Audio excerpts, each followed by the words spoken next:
এই যে পবিত্র মাহে রমজান মাসে ছোট ভাইয়ের কাছে আইছি।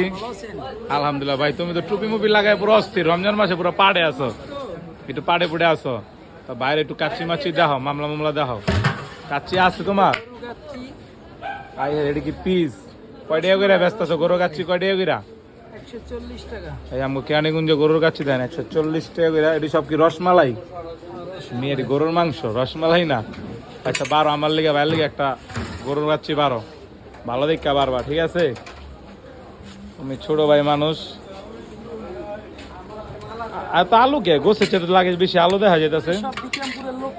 এলে কি আলু বেশি খায়? মুন্সিগঞ্জের লোকজন আলু বেশি খায়, বদনাম কামাল আছে মুন্সিগঞ্জের লোক আলু খাইতে খাইতে।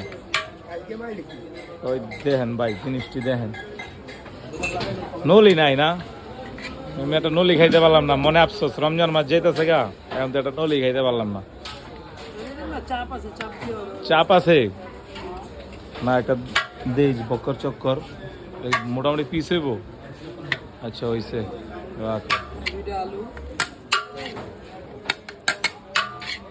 হইছে। এই দাও কম, এত বেশি দাম লাগবে না, কমাই দাও কমাই দাও। বেশি খাম না, বেশি গেলে চাপ লইতে পারুম না।